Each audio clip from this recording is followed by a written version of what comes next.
Good afternoon, art history students. I hope you are all doing fantastically well. Greetings from the Cherry Blossom Festival here in spring in Paris, right behind the Eiffel Tower, one of the most beautiful times of the year with spectacular weather to visit Paris. I hope you are all doing fantastically well. Today, we're actually going to continue on our understanding of modern art. We are going to be looking at Dada and Surrealism. So I'm going to share my screen with you here. And of course, Dada and Surrealism were headquartered within Paris. That's why I'm in Paris today.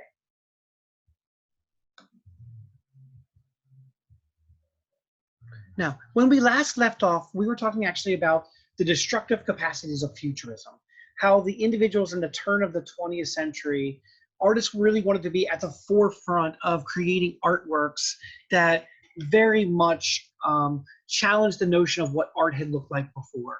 And the futurists took this to its logical conclusion, declaring in their manifesto that they wanted to destroy women and art and museums and professors, and that they should get rid of the gangrene of anything before, and that all the talent that we had today with speed and energy and machines and technology and the Industrial Revolution should be eliminated so that, or should be upraised and eliminate anything before. Michelangelo, why do we need him in the modern day world with all this technology and speed and energy and machines and boats and trains and planes and automobiles and spaceships? They were really willing to get rid of everything. And so that led them actually into the unfortunate consequences of being promoters and advocates of World War I, which is one of the most catastrophic time periods in human history. 20 million dead in the better part of about a 6-year war. And in the aftermath, they felt guilty. Actually, even during the process, about a year in, some of the futurists felt guilty about the death and destruction in civilian populations. As odd as it sounds, they thought, wow, we have the machine gun and radio and planes and fighter pilots. We are a dominant, masculine, aggressive world power. Not recognizing that other parts of the world, their enemies, were developing the exact same technology. And when you put machine gun that can actually take a bullet and shoot through 3 people versus just 1 in the Civil War, it makes a radical change on the way warfare and the number of deaths that happen on any given day. These individuals, the futurists, many of them, after promoting futurism in that destructive kind of capacity, that woman scorning, museum killing, looking back from the past, they still had that entity that they want to celebrate speed and machine aesthetic, but they felt guilty in the aftermath of World War I. So if you look beneath, the 2 features that are going to help us create Dadaism, one is going to be the destruction of academic art. These are really going to be the futurist ideals that show up with speed, scorn for women, power, machine, the Industrial Revolution, energy, the fast pace of life that shows up. They're going to do it without any of the politics of destruction from the past. They're also going to feel, as you can see the second part beneath, guilt for the causing and the consequences of the 20 million dead from World War I. That is going to lead us to a product of art called Dadaism. One of the most strange features and time periods or art movements of all time.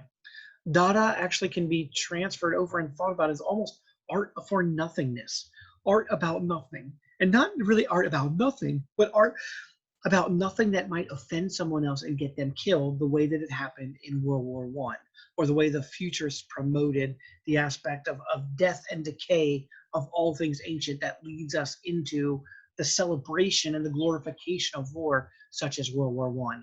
The Dadas are going to feel guilty about this process because many of them were former futurists. And so you can see, we're going to see some very strange things that show up in Dada. Generally takes me a minute to get control of my screen. I'll let you know as soon as the next slide changes over.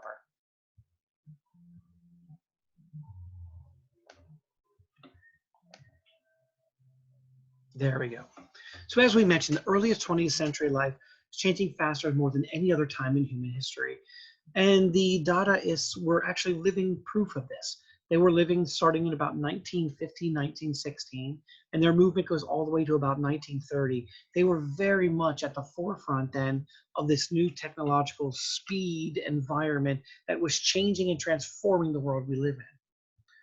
These artists then, and many of these artworks come from this time period, most notably the one that we'll have to spend the most time with today, right over here, but we also have this one, a Surrealist masterpiece that we actually have to deal with later on as well.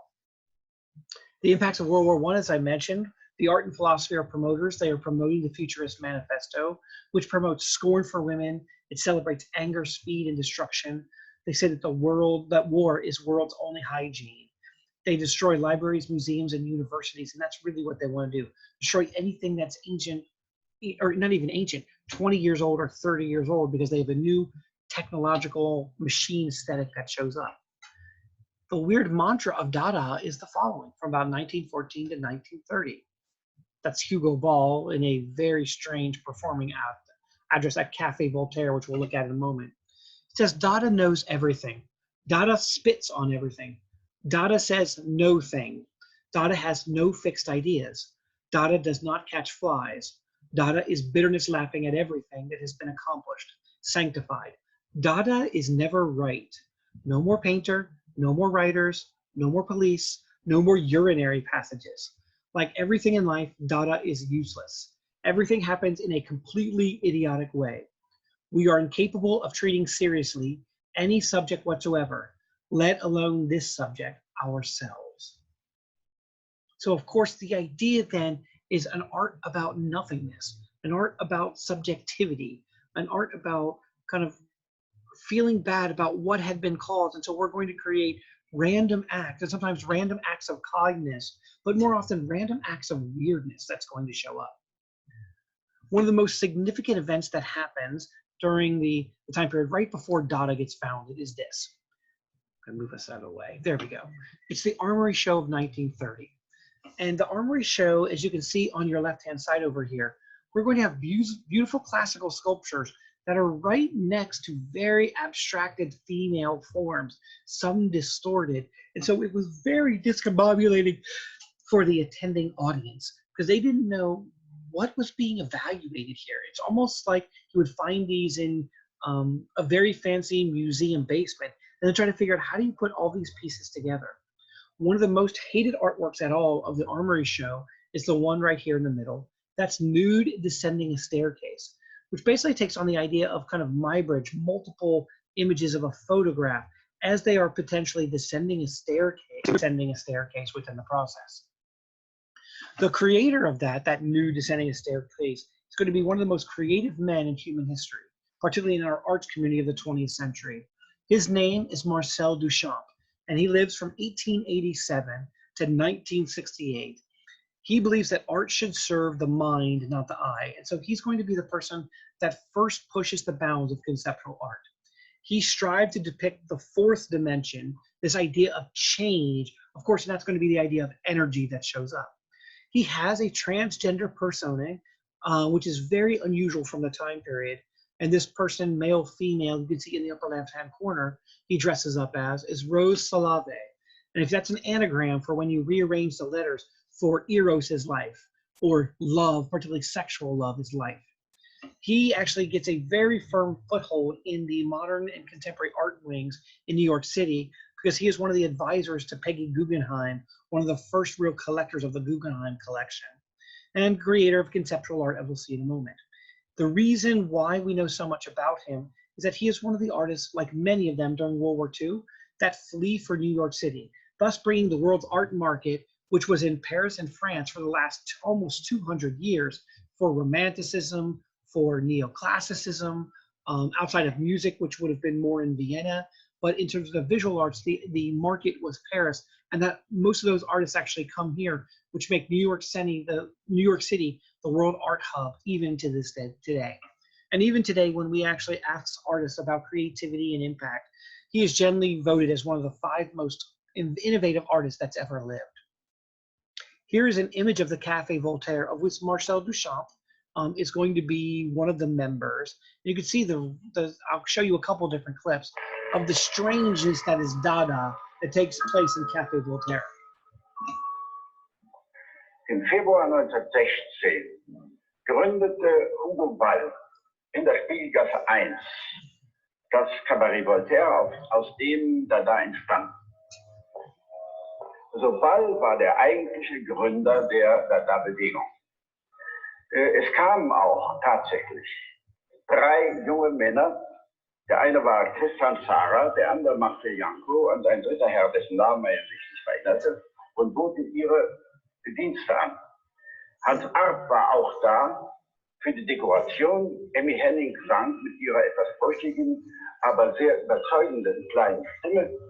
Balk spielte Klavier und das Kabarett stand.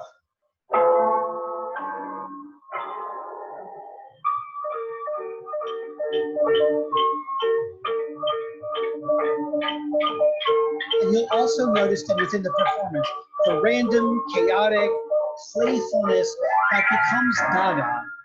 It's almost an art movement spoofing and make fun of all other art movements. Partially because they didn't like anything earlier, and they wanted the new. They something that were new and unique.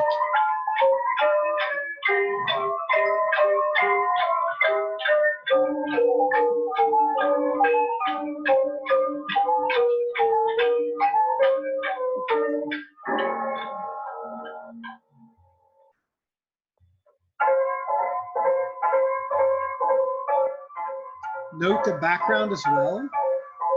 The rectilinear shapes, the cubes, the slight color variation that shows up. It's kind of a combination of cubism and fauvism, both post-1900 movements dealing with the new. The art movement and now so the musical being played, very discordant, very off of our kind of our octave scale that we're used to hearing. So they're challenging everything in all the art forms.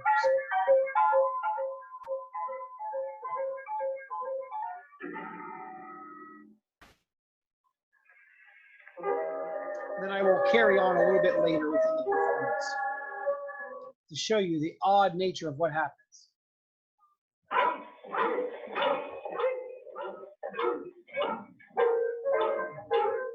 Sometimes the performances were actually ad-lib.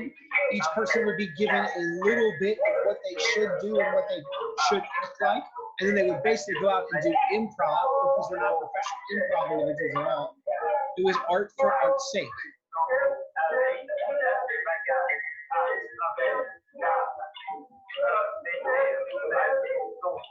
And that is the birthplace of Dada, that Kathy Voltaire.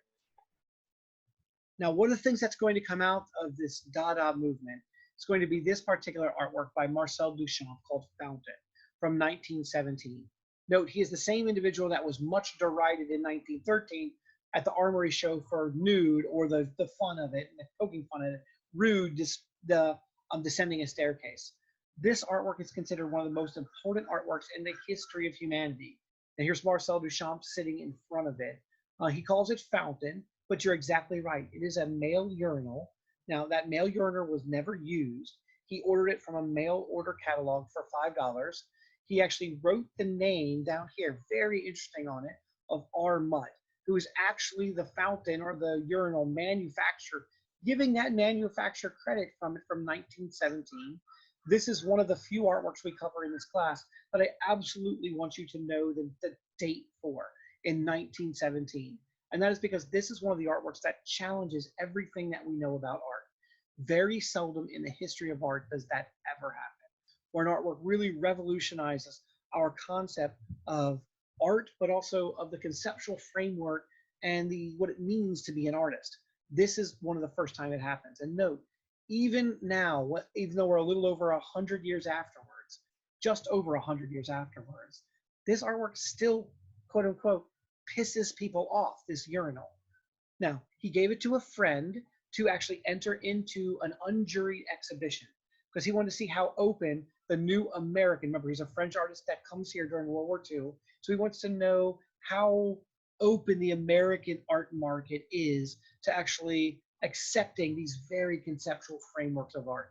He fully recognizes that he did not make the artwork, and this gives us the concept of what's called a ready-made, an artwork from the outside world that actually comes into our world, and by changing the context, you change it from art to not art, or art to not art, in either kind of capacity as it shows up, based upon the artist.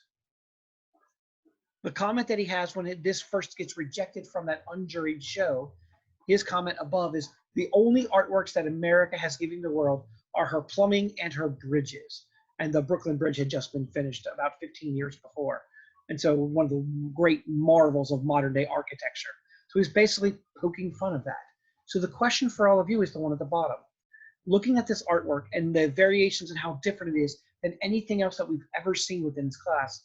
Why is this artwork considered one of the most important artworks ever? What is it about this artwork that makes it stand out? And I'll give you a moment to think about that.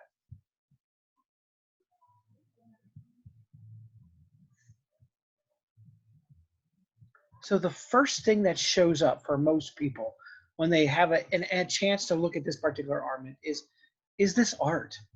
And if this is art, what does that mean about everything else in the world? Does that mean that everything is art, or everything can be art, or art doesn't mean anything, or art is useless? All these questions come about what is art. So far in this course, I've introduced you to more than 100 artworks, and not once have you questioned whether this is art. You haven't, when I put up Michelangelo's Sistine Chapel, not one of you said, I don't think this is art.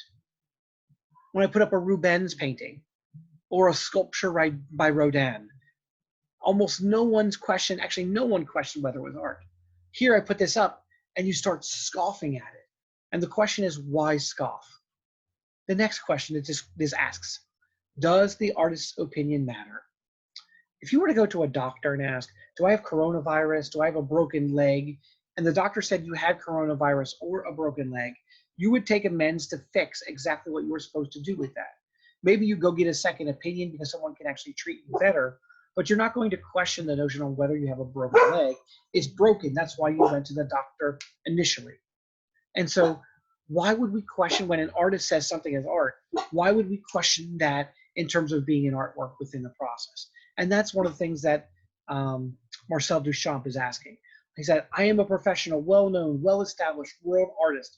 I say this is art, therefore it's art. The same way when a doctor tells you have a broken bone, you probably have a broken bone.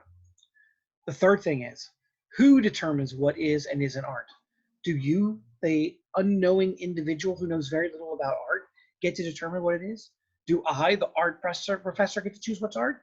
Is it a museum if it makes it into a museum, or a gallery? Does the artist get to call it art? And that becomes one of the major challenges because it becomes a power dynamic. As soon as we label something as art, it means it's valuable. It means it is raised up to a certain level of human creativity, which is different than other levels of human creativity.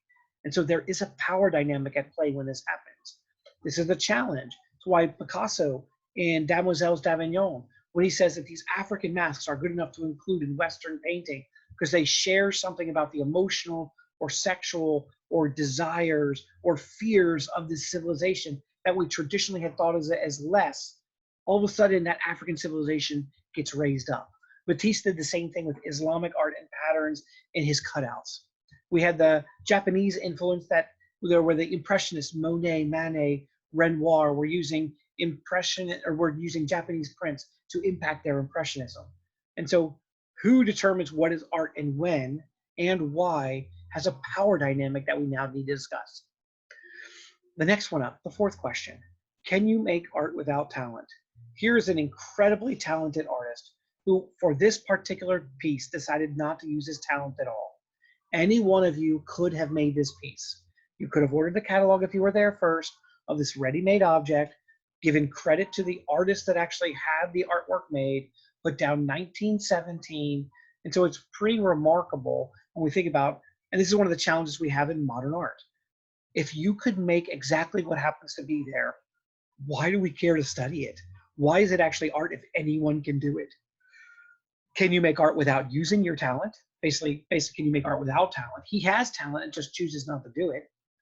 Can art be made in mere minutes? Can you do something that's very artistic or one of the great art movements of all time and just come up with the idea and articulate it in 5 minutes? Or does art take time and theory and practice and development? Can you take non-art or the ready-made and make it art? If I take this lovely cup and bring it to Paris with me and decide that I'm going to take a picture of myself drinking, did I just make art? Did I take that ready-made and then I make it art in some kind of capacity? And finally, he's going to be the inventor of conceptual art, where the idea is more important than the art itself. The art itself is here, it's a toilet, it's a urinal.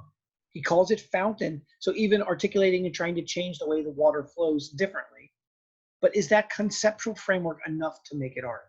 And that is a huge challenge we have coming into the modern art movement. So here's a fantastic video that deals with the aspect then of how do we define conceptual art. You're in a museum. In one room, you admire an exquisitely rendered painting of a lush garden by Spanish artist Santiago Rusiñol. In another, you encounter one of the most famous paintings in the world, a monumental work by Picasso that bowls you over with its dynamic composition of abstracted but still recognizable figures and forms, telling you of the horrors of the 1937 bombing of the village of Guernica during the Spanish Civil War. And in another room, you come across something completely different, a picture of a chair, and a blown-up dictionary definition of a chair by Toledo, Ohio-born artist Joseph Kosuth. What the actual... Can we really call this art? This thing that is entirely unlike those other things in the rooms before it, that exhibits no technical skill and transports you to nowhere but right where you are, in an empty feeling, slightly chilly gallery? How can this be art? And what am I supposed to do with it? This is the case for conceptual art. Kosuth made this work in New York in 1965. In the years leading up, the Equal Pay Act had been passed, President John F. Kennedy was assassinated, the Civil Rights Act was freshly signed into law, and the Vietnam War and protests against it were in full effect. The decade's identity as one of countercultural revolution was crystallizing, and the art of the time likewise reflected a widespread questioning of tradition. There was pop art, and minimalism, and happenings, and fluxus.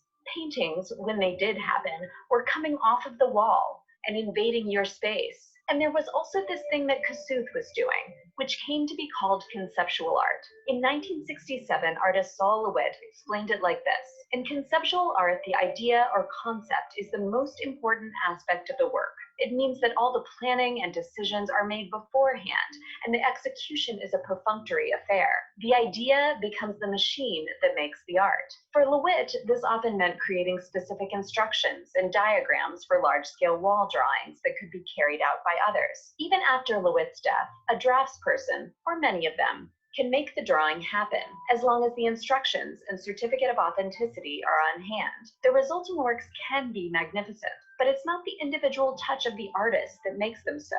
It's the idea, supported by proper execution. Sometimes people were the machines that made the art. Like for a 1969 piece, Vito Acconci challenged himself to follow randomly selected passersby until they entered a private space. He said of it, "I'm almost not an I anymore. I put myself in the service of this scheme." And sometimes it was actually machines that were the machines that made the art. Ian Byrne's Xerox book came to be when he photocopied a blank sheet of white paper, and then copied that copy, and so on and so forth 100 times, with more and more visual noise appearing as he went. Documentation is often how we come to know about conceptual art. And that's okay, because the physical presence is secondary to the idea that brought it into being. You didn't have to be there to see Eleanor Antin parade 50 pairs of rubber boots on a trip around California and New York. She took photos and made postcards of them and mailed them to hundreds of artists and museums and libraries in France. And when you see one of those postcards or hear about them in a YouTube video, your understanding isn't really distorted or diminished. Art critic and curator Lucy Lapart described what was happening at the time as a dematerialization. It wasn't often as literal as John Baldessari's cremation piece of 1969, in which he burned all of his paintings and had the ashes interred in a wall of the Jewish Museum, because materials were almost always involved. It's just that they were often ephemeral: maps, diagrams, photos, books, or at least not the primary concern. Even molten lead became fleeting, as much as it can be, in the hands of Richard Serra, who in the late 60s focused on action and process over finished object. None of his original splash or cast pieces still exist. They were made for temporary shows and discarded after. Uniqueness wasn't important. He has since made new iterations following the same procedure.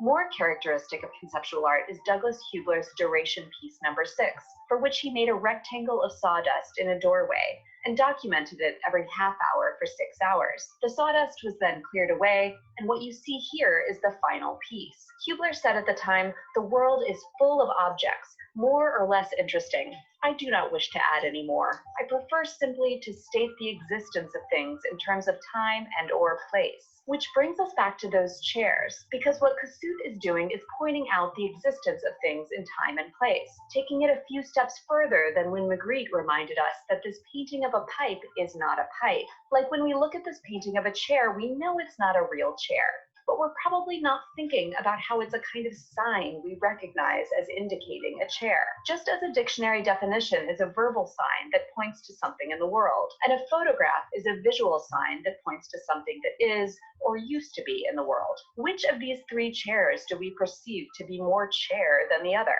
especially now that this real one is in a museum collection and will likely never be sat in again?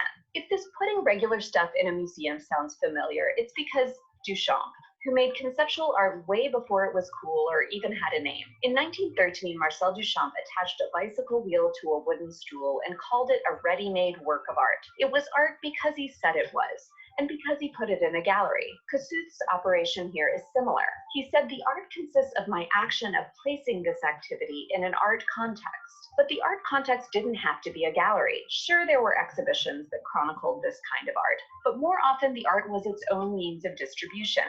Seth Siegelob thought of his Xerox book as an exhibition venue in itself, giving each artist included 25 pages to make a work that responded in some way to the format. Anquara made art by documenting his everyday life and mailing news of it on postcards to friends, acquaintances, and art collectors. Eleanor Anton photographed herself naked every morning to document her weight loss of 10 pounds over the course of 37 days. And Mary Kelly recorded the activity of taking care of her young son, reflected on motherhood and conversations with him, and eventually allowed him to scribble over for documentation. As Lepard wrote in 1973, much art now is transported by the artist, or in the artist himself. Conceptual art was a way of working around the power structures of the art world, which as it happens was rife with himselfs, and around market concerns. Lee Lozano began her general strike piece in 1969, declaring her withdrawal from the art world and documenting her final visits to gallery openings and museums. So there you get a good overview of conceptual art and the windows that Marcel Duchamp and the impact that Marcel Duchamp is going to have as he actually opens up this window into the larger world. Now, to show you the kind of art process that shows up, of this randomness that shows up in Dada, there's two different Dada poetry or two different Dada art experiments we can do. We can do a Dada poetry experiment. This is when I randomly point to you, a member in the class, and you say the first word that comes into your mind, no matter what the word is. Could be a curse word, could be a word about whatever you're feeling. If it actually ends up being before you say the first word, your word is We could also do a Dada art experience where we take out an object on your person that you not mind losing forever. It could be anything from a hair tie to a penny to a paper clip to an old cell phone that you are angered by. Now I need 3 volunteers to collect these, and they will make random art for us. They will take those objects and put wherever they want. The person who gives up last gets to rearrange all the objects. And then we take a photograph, and that is the artwork itself. We are all participatory because we have given the object, but at the same time, it's a complete act of randomness based upon whatever the last person who is leaves it. But remember, that last person is also under some social constraint, knowing that we're going to see their objects put in whatever shape it was after the photo is taken. And so the end of Dada, or the idea of Dada, is going to leave us to this lovely image, or this lovely art movement called Surrealism, from 1925 to 1940. So this is basically going to be Dada, and Dada, remember, is the idea of no, nothing, we can't be right, we can't be wrong. They're going to take the idea of science. Science is actually exploding during the 1920s, 1930s, and 1940s, from people actually understanding and trying to figure out how Freudian psychoanalysis and psychology works, all the way up to the understanding of the universe as we looked at the space-time continuum of Einstein and find how things are moving and shaping and curvilinear, and that time is not linear anymore. These individuals are the same Dada individuals, many of them, that have the guilt of consciousness of World War I causation and consequences. And so they're going to take that study of the sciences and psychoanalysis, that guilt, the idea of future-oriented, and create what's called surrealism. Surrealism itself, by definition, means beyond realism. So it's going to not just be things and objects that we recognize as real, but something that goes beyond. Could be a childlike wonder, could be dream recall, could be automatic drawing about the inner psyche. We're going to see all of that. So here, in the meantime, is the case for surrealism, where surrealism will take us.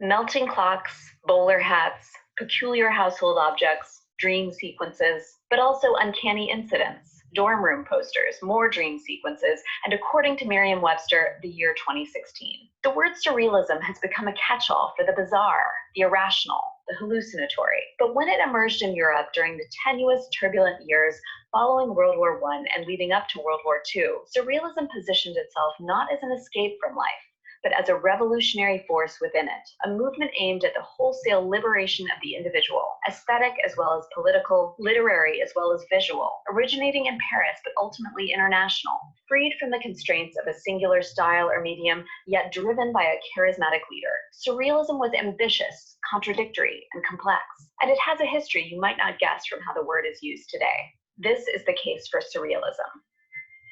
The term surrealism first appeared in the writings of French poet Guillaume Apollinaire, who used it in 1917 to describe Jean Cocteau's ballet Parade and his own play The Breast of Tiresias. For Apollinaire, surrealism meant the fruits of the human imagination freed from the task of imitating nature. Its roots lay in the ethos of Romanticism, and eccentric 19th century figures like the symbolist fantasist Gustave Moreau, the self-taught artist and customs agent Henri Rousseau, the disquieting visionary Arnold Böcklin, and writers like Edgar Allan Poe. Surrealism also emerged out of the riotous spirit of Dada, a movement originating in Zurich and Berlin, which sought to upend artistic traditions and disrupt the conventionality of modern life, weaponizing nonsense against the institutions that had brought about the catastrophe that was World War I. Yet the Surrealists were after not just disrupting the world order through nonsense, but reinventing it through experimental tactics. The first of these is automatism, or involuntary unwilled action.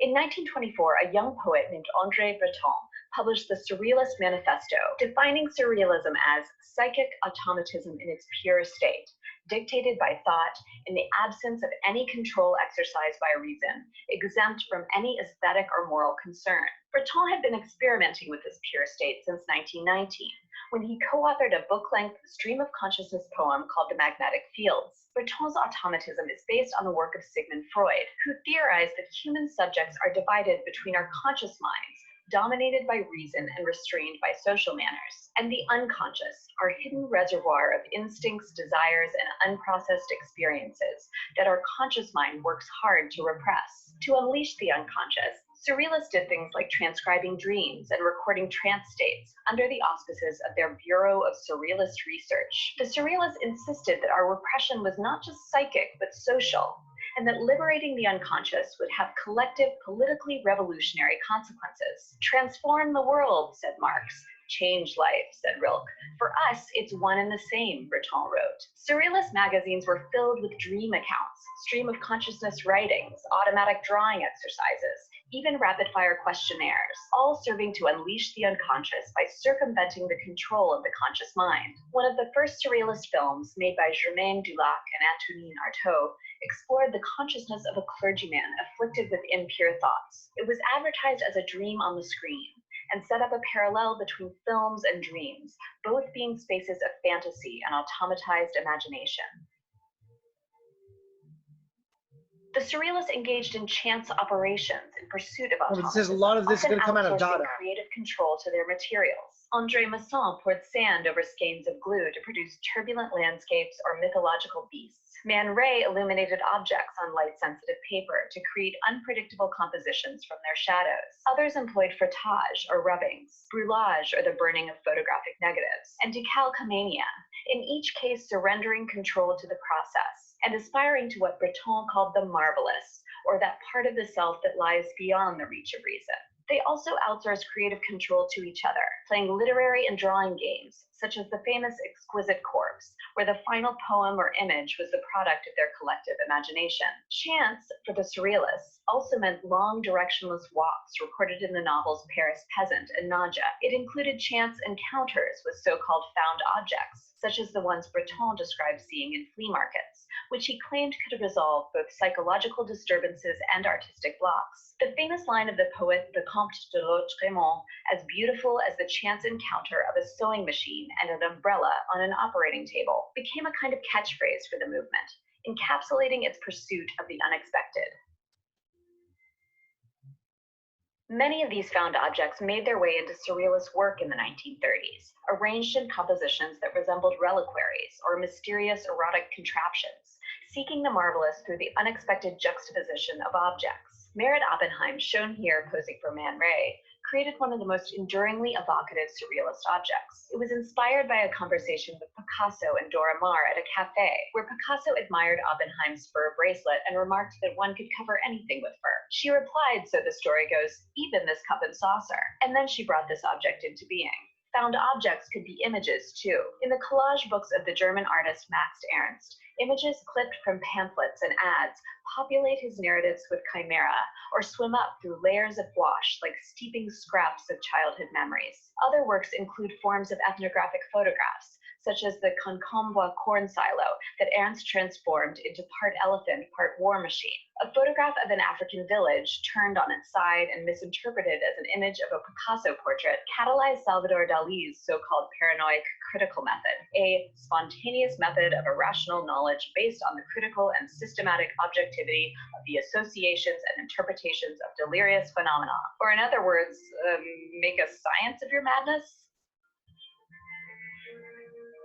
Like other avant-gardes before it, Surrealism drew inspiration from non-Western or so-called primitive cultures, which for them provided an alternative set of aesthetic and social values. Surrealist exhibitions often incorporated objects from other cultures alongside their own inventions. But for the Surrealists, these cultures were not simply a timeless other. They identified their movement as anti-colonialist and anti-imperialist, mounting an anti-colonial exhibition and publishing pamphlets to protest the racist and imperial presumptions of the 1931 colonial exhibition in Paris. The Surrealist interest in the uncanny is a key ingredient in the persistence of and why we just can't forget many of these images.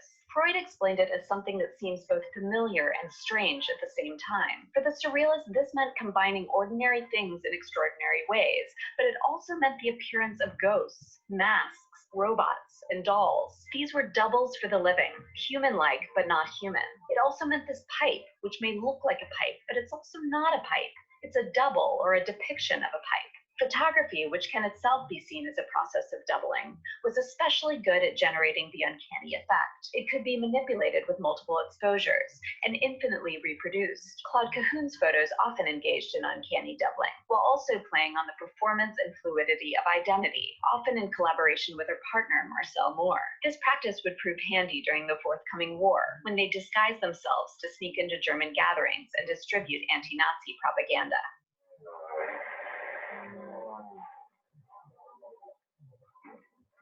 As the threat of National Socialism grew and a Second World War approached, Surrealists in Western Europe dispersed, some going into hiding, others into exile. Breton fled to New York, where a critical mass of exiled members staged in 1942 an exhibition they called First Papers of Surrealism, referring to the bureaucratic applications of the emigrating artists. Marcel Duchamp strung several hundred feet of twine through the installation, ensuring that both the newly arrived artists and those who came to see their work would be confronted by their displaced status. Back in Europe, Joan Mir began a series of paintings on paper just as the war broke out and he fled Paris. Constellations maps a complex network of nodes that appear simultaneously to coalesce into forms and disperse into vectors, testifying to a network that must sustain itself with only traces of absent bodies. While the core European Surrealist disbanded, new and related movements emerged abroad, from Mexico City to the Caribbean to New York, where a new generation of artists would soon take up the charge of liberating psychic energies.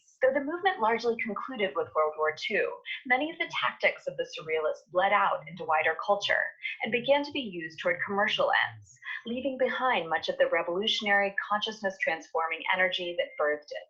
Surrealism left in its wake a wide range of techniques that artists still use today, integrating found objects, experimenting with automatism or the disorienting effects of collage, and summoning the uncanny body to socially critical ends. Ultimately, the Surrealists believed that if we could find meanings that exist beyond the rational mind, we might be freed from the tyranny of the mundane, of logic, and that we might discover truths more real than reality. What's more, Surrealism gives us a way to think about the connection between individual creative freedom and collective liberation, even as it reminds us how fragile that connection can be under the rise of fascism, breaking down the boundaries between dreams and waking life, between cultures and between each other.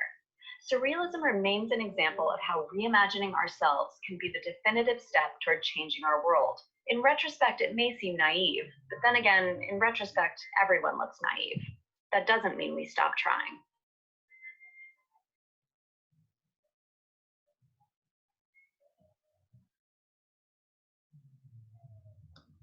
And so one of the nice things about surrealism is that it's going to free our mind and our creativity, but also not try to upset anyone else, because it's going to be open-ended, that allows your own dream recall and allowing all sorts of other automatic drawing, things that are actually kind of buried according to Freud. And so Freud was actually a central figure within the process. And so Freud's theory of personality basically comes down to this: for the executive of personality, I want it now. I need to do a bit of planning for the ego. You can't have it right now. It's not right. Super ego. We've all seen this today because you've seen those, either a cartoon or you've seen a film where you have the little angel and the little devil fighting over which one should have, I should do this or I should not do this. Go have fun. No, you need to take care of your family. And we've seen that battle on people's shoulders in numerous different spoofs. That's rarely comes out of the idea of Freud. So the idea of the conscious, the preconscious, and the unconscious, which dominates our personality. So Freud in our world today.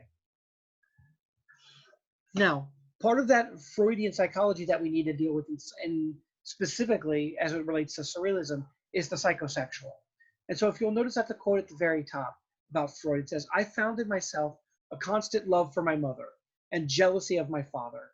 I now consider this to be a universal event in childhood," by Freud. Freud liked his mom a little bit too much. He even called it the Oedipus complex. As he was the scientist, he actually got to determine that, wow, this wonderful kind of experience that we're having and I'm having is actually normal. Now we know he probably liked his mom a little bit too much, and he might be suffering from the Oedipus complex. He was very much fascinated with the oral, the anal, the phallic stage, the oral phase of sucking your thumb, the anal stage of controlling your own bowel movement, the phallic stage with a boy constantly playing with himself or a girl touching herself as they figure out the intricacies of their own body between the ages of 3 and 7. Latency, the ongoing kind of aspect of how do you kind of gender stereotype, how do you become part of that socialized culture, and that genital, the idea of the loving, more healthy relationships at the end. So you can see this cartoon on the right, which is a great cartoon. What's on Freud's mind? Freud believed everything had a sexual libido component. And as such, we end up with some very strange but wonderful image. This is a large scale, 6 foot tall glass, so you can actually see right through it. The white wall behind it is actually the white wall, that's not paint. And so it's a transparent surface. It's based upon Freudian psychology and art symbols. And so what we'll have to do if this artwork is figure out which is the female and male halves of this artwork. This is called the large, or either the large glass or the bride stripped bare by her bachelor's even.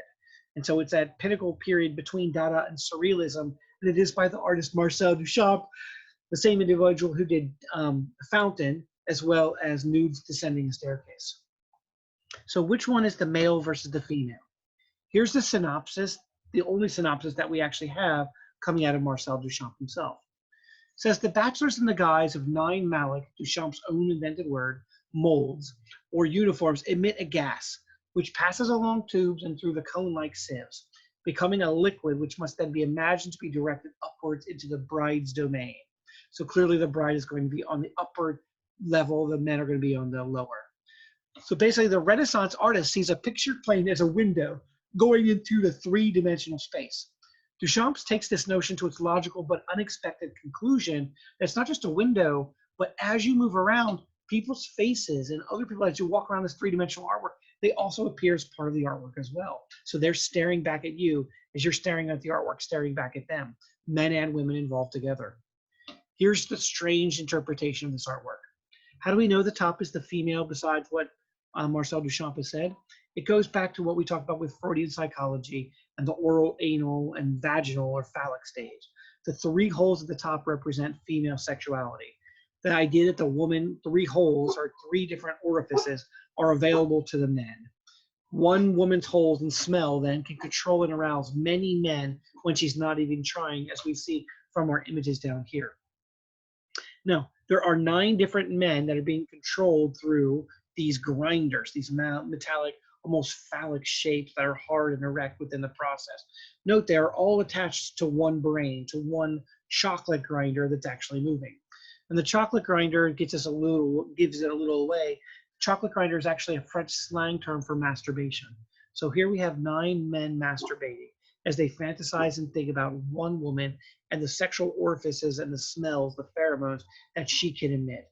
The holes then, there are 9 holes in the image on the lower half where men shot their wads at the woman, and they actually are drilled all the way through.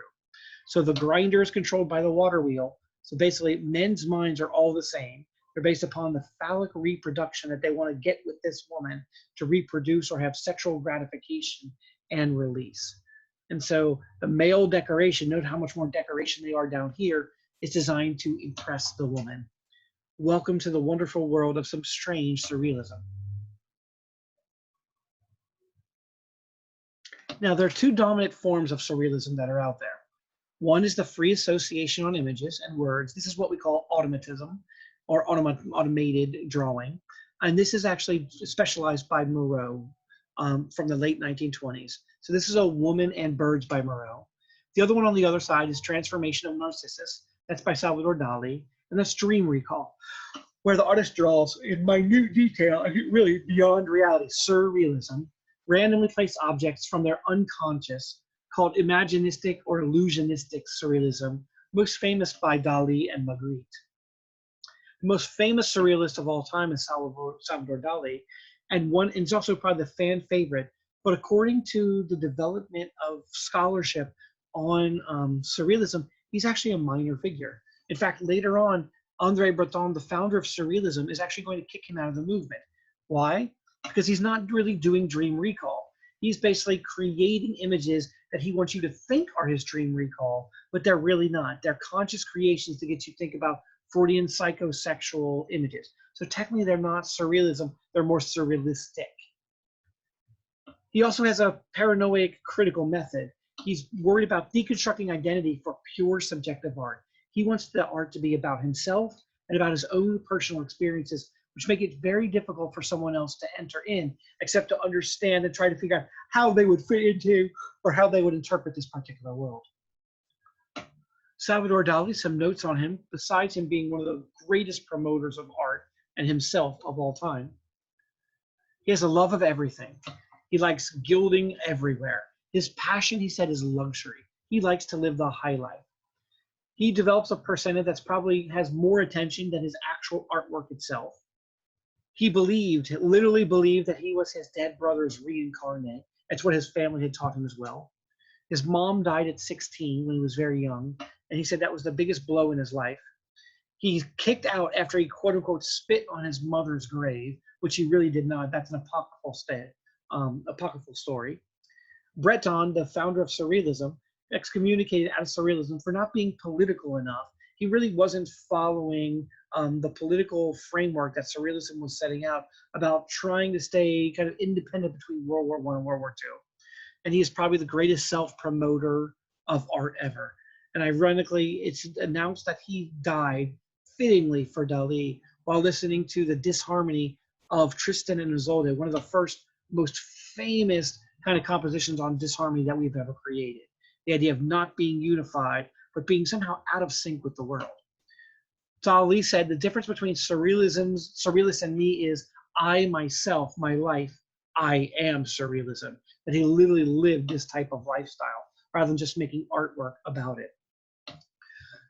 Arguably his most famous artwork then is The Persistence of Memory from 1931 by Salvador Dali. And what's remarkable about this is that there are numerous interpretations. but the most common form of interpretations is, why are the clocks melting? Why melting clocks? I should also mention, as you ponder that question, which we'll go over in a minute, please note that whenever you see ants in a Dali painting, ants coming out, particularly in linear row, specifically refer to male frustration of sexual satisfaction, that men, for some reason, that man or that idea can't perform, and so they get sexually frustrated. We see this a lot in Dali's artwork. Now, coming back to those melting clocks. Why those melting clocks? Well, Dali says he actually got the idea by watching, after parking his car on a hot day, that he saw melting camembert cheese melting down over the dashboard. So that could be one capacity that shows up from Dali's own life. But what we do believe is that this is right in the aftermath of Einstein producing his idea that the space-time continuum, that it wasn't linear, that it was more circular, that there was really this space-time continuum that was more curvilinear. And we think that this is actually a reference to that by most leading scholars. Remember, surrealism is that combination dealing with the aspect of science and your own interpersonal interpretation of the world behind you, coming out of what they thought of at that time was science of Sir Sigmund Freud. So the persistence of memory, there's a flatbed truck as if to pick up the sets and kind of the random assortment of ideas that happen to be here. Melting clocks about space-time being curvilinear, coming out of Einstein's theory. The melting camembert cheese in the sun, he got that after seeing it melting on the dashboard of his car. Dali working through the idea of his concepts later on, which he'll deal a lot with, of softness versus hardness, masculine versus feminine, this bilateral dichotomy, which he believes is not a dichotomy, but more like in the yin and yang symbol, a continuum, very similar to the way time was supposed to be. Here, supposedly, is a monstrous self-portrait as it fades away, and it's closed eyed either here or could be here, with his tongue sticking out in a dream state, and the ants are emerging from a slit male, basically showing potential sexual frustration and underperformance. Note how the different kind of ideas, they're all individual ideas. There's not a consistent reading of this poem that combines all these different elements together, but it's as if Dali said, oh, I need to deal with all the different concepts of surrealism. I need something that deals with dream recall. I need something that deals with time. I need something that deals with science. I need something that deals with sexual and sexual frustration. I need something that deals with randomness. And he's creating this. So technically surrealist-like, but not really surrealism. The next one over, actually, which makes it very clear later on artwork by Dali, is the disintegration of the persistence of memory, where he absolutely is dealing with Einstein's theory of relativity, predicts that space-time is a continuum rather than linear, where the clocks themselves, as well as all the blocks and the linear elements of time, are fading away, and there are holes between them, so it's not consistent in any way, shape, or form. One of the most spoofed artworks on the planet is this disintegration of memory, whether you're looking at SpongeBob, at the different corporate logos, pasta, Bart Simpson, and actually the Simpsons. So to look at another Dali, remember, we are going to interpret along the lines of what we know about surrealism. So this is called The Accommodations of Desire from 1929, a very early, what he would call surrealist work. So if you look at this, this is supposedly a battle that takes place then, if you think about it, a battle that takes place for a father seen as a lion, along with his son seen as the lions in training, some more trained than others, over sexual gratification, as basically they are cock-blocking the father from getting to spend time with the mother. Now note, the mother is not actually looking for sexual gratification from her sons or vice versa. It's the loving aspect, but it's what the father wants. And so basically they're fighting for the mother's perspective. Who will win? It really is a fair, even fight here. You can see the marks that have actually taken place, that they've actually fought back and forward, pushing each other back, as we have the young, probably I should say, the youngest, the middle-aged one, and one that's getting closer to an adult, fight to push back for that loving attention. That loving attention of the woman notices all over with these others. These are all vases. And a traditional symbol in Christian symbolism is the vase is a receptacle. Basically meant to mean a female. They're often depicted as a vagina on some level, the sexual gratification of a man inserting his penis into a woman, or the liquid, the sperm, going into the particular vase. In early Christian thought, these are even called Marian vases. The idea that the Virgin Mary gets impregnated by God's holy love and wisdom, and so she's the perfect Marian vase. So this is what we would call pseudo-surrealism, or surrealistic, but not surrealism. Dali was excommunicated from surrealism for images like this, which are not about the unconscious, but about premeditated thought to get others to think about the unconscious. And that's just not the goal of impressionism, or of surrealism, as announced by Breton in the Surrealist Manifesto. We're going to have other images which also deal with this. The faces of war. Note, the faces of war are haunted by faces of war that are haunted by faces of war. The ongoing struggle that is always going to be haunted by the faces of war.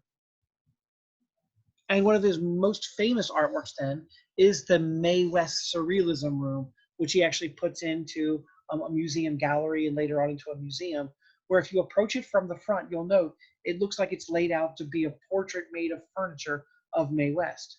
If you go to either side, you can actually see it's actually an entire portrait gallery laid out that's showing that almost the disembodied parts of Mae West. Now, Mae West, if you don't know, is one of the very first women who really was very cognizant that she enjoyed sex, that wasn't a prostitute, that was a wealthy class woman. She even has the very famous phrase, "Hey, why don't you come on up and see me sometime?" Referring that she would enjoy the company of a man that was attractive, the same way that men were trying to hook up with women, that women could also have this empowerment. And that just was not done in the 1930s and 1940s. In 1939, he's going to create the Dream of Venus, which is the theatrical setting at the 1939 New York World's Fair, which is just a very strange thing. Venus, the goddess of love, both earthly love, but also sexual love. So here you're going to have bikini-clad models in theatrical works of art that are actually moving around and pretending to be swimming. And there was actually one section where we did have water, where you would have the woman actually moving around almost like a mermaid. And this is one of the highlights that showed up in the New York World's Fair. People did not know what to make out of it. Now, from every perspective, one of the most important things for you to think about yourself in the future is that you are going to have to learn how to market yourself. There's no better marketing of themselves. I told you, Salvador Dali is probably a minor figure within the Surrealist movement. But what he teaches us more than anything else is marketing. Man, does he know how to market in every capacity. His photos are outrageous. Whether they're his mustache on fire, we've already seen the figure 8. We've seen the Mae West actually using the different body parts kind of deconstructed within it. He uses his image like no one else's. And so what we need you to do in the future is consider the idea when we're marketing our idea, our artwork, or ourselves, is basically an elevator pitch. So you should have 2 versions of the elevator pitch. For a short elevator ride, 30 seconds. The other version is a little bit longer if they're interested in a long elevator ride or in a walk between buildings, might be up to 3 minutes. Basically says, who are you? What do you do? What makes you unique? And how do you do it? And who does it affect? And so think about these questions as you're developing an elevator pitch, or think about as you go to a gallery to present yourself. These are questions and ideas that you very much should be able to very quickly get through to show that your uniqueness, the value of your art, what you're trying to do, what are the social significance, who would find your artwork valuable, who is the impacted audience that shows up. And these are things that Salvador Dali, and later on we'll learn next class, that Andy Warhol, who are masters of marketing, are able to do. So the elevator pitch. Salvador Dali, there's numerous sketches. He's one of the fan favorites that show up. So here's the Salvador Dali. The sandwich you can see is like the melting clock. And who is Pickle's favorite artist? Salvador Dali. I'm not saying the jokes are good, just saying they're out there.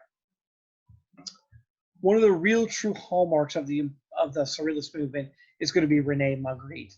And that is because Magritte is questioning the idea of what reality is, the true idea of the subconscious, where our understanding of reality is the tip of the iceberg.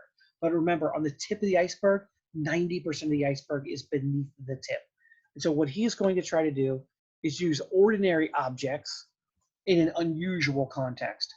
He believes, or his background comes from his depressed mom. Whenever she was depressed, used to lock him in his room for his own safety while she was going through these depressive episodes. Mom eventually, and later on, they're going to lock mom in. That's where she got the idea. She's going to escape, and she's going to drown herself when Rene Magritte is 14. He initially starts off work as a draftsman in a wallpaper factory. And he really is concerned in the nature of what's real. What is real? What does it even mean to be real? Do we have a conscience of what is real? Is the man real? Is the apple real? Is this naked body real? Or is this just how I view a female face because I'm attracted to the sexuality that shows up before it? Is the reality of the situation before us, or is it only what we see at any given moment? And his most famous artwork then is going to be this. And this is an artwork that has all sorts of different philosophical connotations at Soho. Ceci n'est pas un pipe. This is not a pipe. Basically, it says it's not a pipe. So what is it? Is it a picture of a pipe? No, not if you're blind. Is it an artwork that's supposed to represent a pipe? Is it a pipe that actually really exists? Is it just paint? Is it the eye color that you see mixing color and line together to give you the image to believe that you are looking at a stereotypical image of a pipe?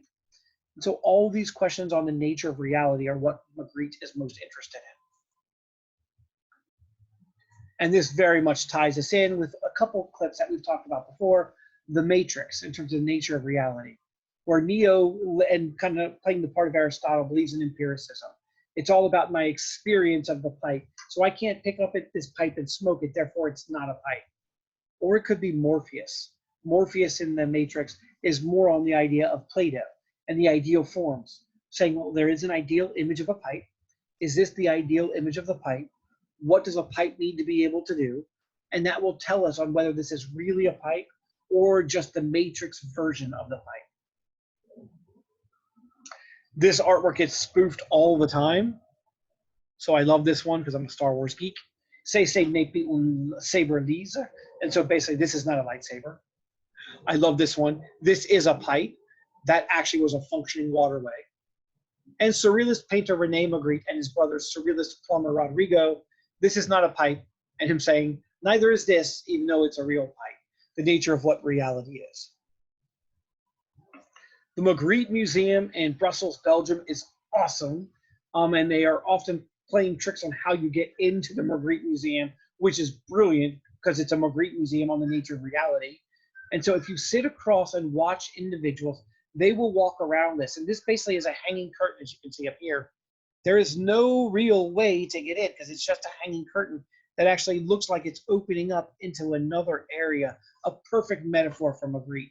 And at one point, and you can see on the parking lot and other areas over here, at one point you actually had to pick this up to climb underneath in order to get into the museum itself. So a lot of people would walk around, get frustrated, and leave, which is exactly the nature of reality. It's frustrating to know what's real, what's not real, particularly on the internet. Are those really my friends? Or are those people that are just saying my friends? Are they talking behind my back? We as humans have second, third, fourth order thought, so we can think what multiple people think about us at any given time. Magritte is well ahead of his time on this. Another one of his most famous artwork is The Son of Man. Again, the reference to the apple, the Garden of Eden, and Adam. But look at all the other Apple products or Pine Apple with SpongeBob, the Darth Vader, which makes no sense except the head shape with the bowler hat is about the same, and Donald Trump, of course, with the tweet. Another very famous surrealist during the time period is a surrealist photographer. His name is Man Ray. And Man Ray basically makes all sorts of different questions on what is reality. So double exposure with the lips, overlooking a wonderful thing here. People kissing. What I love about this is that they each have their hands on the other person's face. And so when you do an X-ray of that particular image in the rayograph, you actually end up with different depictions on where the hands are. So it's almost like seeing into the other person's. We see the body laid out very much like either a musical instrument. something that can be played with, so playing on the idea of sexuality, or just random objects that show up that are put on light-sensitive paper to get an idea of different shapes, functions that happen to be out there. Joan Mir, this is the individual that we talked about earlier that did automatic drawing. He believes in the assassination of realistic painting. That painting should not be realistic in any way. That's the whole point of surrealism. So he wants to have upsetting visual elements, dreamlike automatic drawings, which he then puts into a larger context to understand.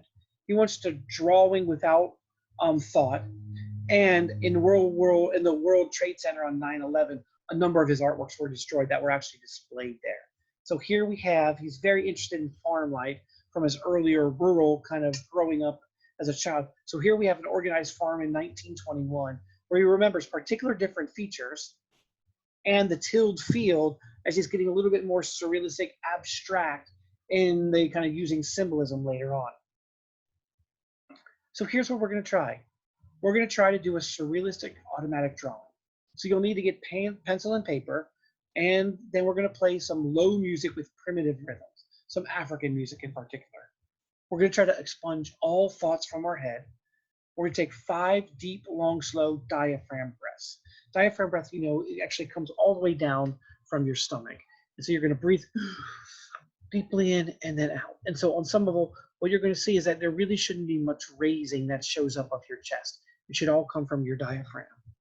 And then without thinking, we're just going to allow our hand to wander without me talking for a few minutes as we free and kind of meditate within our hands within the process. When you do that, you end up with some initial drawings that showed up. And that's really where the farm from Joan Mir started off at. So the farm, he says, is energized by 2 incompatible artistic realities of Mir's life. Obsessive documentation, where you can actually identify all the objects, visual reality, and it has in all it did that you feel about Spain when you are there, and all that you feel when you are away and cannot go there. So Ernest Hemingway owned this particular artwork and talked about how it's lovingly created about the things that are in Spain and the things that you miss from Spain when you are not there. So like even every rock here has its own space. They're not overlapping. They're all on individual planes. And later on, we're going to have the tilled field, which is basically the explosion a little bit more of him getting more into the surrealistic mentality. One of the most famous surrealist artworks of all time is this artwork by Picasso called Guernica from 1937. And it goes based on the story that is here, a terrible, horrific, genocidal story. At about 6:30 on Monday, April 26, 1630, would be 2:30 in the afternoon. On April 26, 1937, German warplanes bombed the town of Guernica for about 2 hours, using the war as an opportunity to test out new weapons and tactics. And a majority of the town of Guernica, Picasso was Spanish, but lived his entire life in France, so he has a real affinity to this. But a majority of the Guernica town men were away, and so the victims are almost all women and children. So we look at this lovely, kind of beautiful but catastrophic image. We are basically seeing surrealism used for political ends. And so this is from Picasso. We are fighting for the essential unity of Spain. We are fighting for the integrity of Spanish soil. We are fighting for the independence of our country and for the right of the Spanish people to determine their own destiny. When Picasso was questioned later on by the Nazis, who actually took over large portions, and he was living in Paris, in France, they asked him, he said, "Did you do this?" in terms of Guernica. And Picasso's response is brilliant. Picasso responded to the Nazis and said, "No, you did, for the bombings and the mutilation of the civilization that was his childhood home." And so if you look at Guernica and spend some time with it, you'll note all sorts of symbols. You'll start to see bulls and horses. Those bulls are Spanish symbols, really, of the bullfight, of this machismo attitude, but particularly that the bull was the most powerful figure. If you don't know in a bullfight, they really harm that bull. You have all sorts of under bullfighters that stab the bull long before the main bullfighter comes in and puts in the last blow. And so the bull is already much slower, much less powerful, as they're actually a little bit discombobulating as they use that red cape and the flow of motion to follow along. You can see the innocent horse being slaughtered here. You can see an individual with an open hand. Note that open hand. That open hand is for peace. You know, I offer you peace. It's not about fighting and punching. It's about I'm offering you peace, and yet you're still being destroyed with the broken sword that beats down here. You have a dying mother and child. You have the light, which could either be the word for bomb, or it could be the idea of the sunlight shining a light on the horrors of what the Germans have just did. The idea of the Enlightenment being reached in about being philosophy and about equal rights and all the things we've talked about before, just being destroyed by the Nazi Germans to show how awful they are. And so the symbolism is amazing. And so the bull is the national symbol of Spain in bullfighting. We have a virgin symbol of the mother and child over here, crying out of the dead child, very similar to the Pietà. The stigmata actually on that open hand, referring to a Christian who's been murdered. The newspaper article, you see the text behind it, that was all newspaper article on a large scale that was done of the attack. We have a frightened female with breast hairs trying to hide. Human skull overlays a horse body. We have a bull, also the national symbol of Spain, another one, being killed underneath the horse. Note the tongue of the horse becomes a dagger and it's screaming out. We have a candlelight shining on the horror. And the Franco, who actually shows up in the comic, eats his own horse and battles the angry bull. So we have all these symbols and things that are blown up. And the Nazis absolutely hate this artwork because this was a trial run for taking out a military use on a civilian population. And they're getting called out in one of the most famous artworks of all time. This artwork has been the victim of numerous attacks, all for war protest. So during the Vietnam War, Americans protest in front of the Vietnam War, showing American civilian casualties the same way that happened in the town of Guernica. And Kill Lies All, right, what we have here in Vandalism, by Tony Shafrazi, over another massacre in Vietnam, the My Lai massacre, that we actually committed on a civilian population, we the United States. Another surrealist we can take a look at, it's a very interesting one, is Frida Kahlo. And that's specifically because what do we believe within an artist? This artist here, Frida Kahlo, doesn't believe she's a surrealist, doesn't really want to be associated with the surrealists, even though she's friends with them, because she sees the surrealist as very much being a masculine dominated element. And it absolutely is masculine dominated. And she sees her work more as being personal, even though there's some beyond reality images that show up. She doesn't really think that it's dealing with the inner psyche of Freud or her psychosexual side or the scientific community. It's dealing more with her struggle of identity, of trying to figure out her individual identity. So she uses native Mexican folk art style that features from the identity. She's interested very much in race, class, gender, and in body functioning because she's in a terrible accident when she's young and basically has a fake spinal column that hurts her for the rest of her life. She's also disabled by polio. She's the first Mexican artist collected by the Louvre, and they have a number of her artworks because it's a spectacular take on women looking at their identity because she couldn't quite figure out, is she a native identity, which is what she wanted to identify with, but her husband, Diego Rivera, a very famous Mexican muralist, wanted her to see herself not necessarily in her Mexican identity, but much more in her colonial European identity. She is a communist, and she disliked the capitalist United States for the idea of the separation of how much wealth and how much disparity there happened to be. And she is associated with the Surrealists. The Surrealists really want her to join. Her subject matter, her style, her aesthetic, it all really deals with it. The concept behind her artwork, though, is radically different. So she never really does want to join the boys' club. And the question we have to ask is, Frida Kahlo is a surrealist. She is fascinated by Freudian psychoanalysis and science, but it's not what her artwork is on. And she is part of that futurist movement later on, the guilt of the World War consequences that leads to new art styles like surrealism. And so the jury is out, and that's why in the aftermath of 1917 and the creation of Marcel Duchamp's fountain, your opinion on these art and your take, actually, we could say, well, she's a surrealist or not. Whereas in earlier art forms, most art critics would say, no, she's not a surrealist. However, your opinion now matters. And so it's not just the art critic, the art professor that gets to decide. You and your opinions now matter within the art world. You could thank Marcel Duchamp for that. We have all sorts of modern day. She's one of the most famous images. So here's an image of Bert and Ernie, kind of playing off the idea of Diego Rivera and the more feminine Frida Kahlo. Here's Frida Kahlo as the Mona Lisa. Of course, she shows up in Disney's lovely take on Mexican Day of the Dead. And Barbie is actually, they have their own version of inspiring women.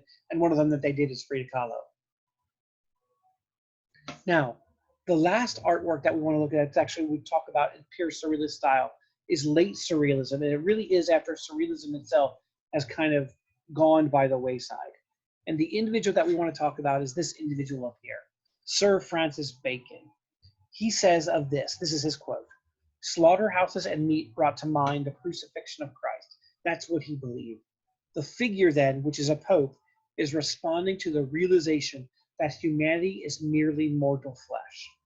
And so this is an artwork by Francis Bacon that is called Heads Surrounded by Sides of Beef in 1954, the very end of surrealism, and it has become so prominent and so loved, so feared potentially, and ridiculed that artwork recently sold for $72 million, as you can see over here.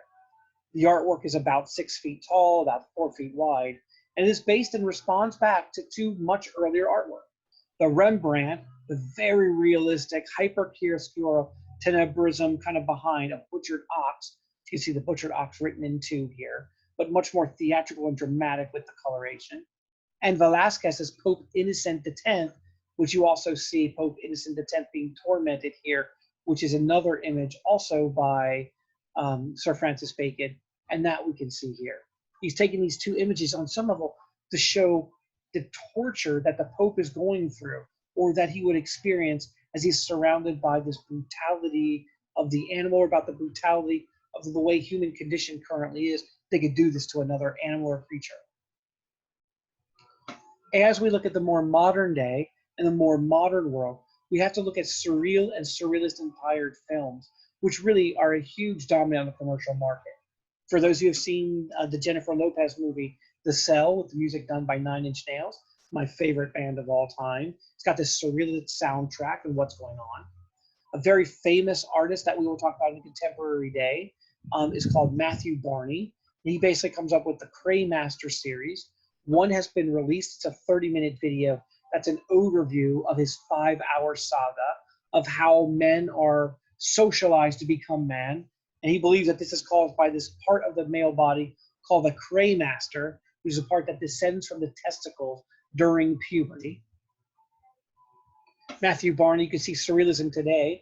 He's trying to understand man's place, particularly a gendered man's place in the universe, whether that is through body forms and shaping forms, whether that is through masculine aggression, whether that is through sexuality, whether that, here's the image of the Craymaster, that piece of the male body that is supposed to drop according to him. It has the entire series of it. So that's what we're looking at. Very different aspects of surrealism. Surrealist, these are all surrealist ads today about the nature of what reality is. The most famous one, of course, is going to be Magritte with the disappearing head, or with the faces that show up, sometimes with the apple, sometimes with nothing, just the reflection. Surrealist ads today, they can also be dark. The idea of the hidden lovers. They can't see one another, but they can't keep their hands off one another. But do they know that they're actually lovers of one another and not just looking for sexual gratification, which we also see here. Who is the responsive party? And the last thing then, one of the things that we want to talk about are different jobs that are potential opportunities for any of you in the future. And one of them, particularly if you're interested in sculpture and designing or installation, is you could become part of an amusement park designer, or part of an amusement park for costumes, for props, for repairs, for merchandising that shows up. It generally involves art, plus either a business or a psychology degree. Starting salary at a park like Disney, Universal, any of the Six Flags parks are about $50,000, and they go up to 115. They can even go up a little bit higher if you're working for Disney at the higher end. But their job is design experiences, design the clothing, design the props, or to repair to make sure that in some capacity these things poured oftentimes in concrete don't get ruined over a long time. Because you imagine you have millions and millions of people actually visiting the park each day. And so think about the number of people that have to move and shake on different things. It has to be almost indestructible or have a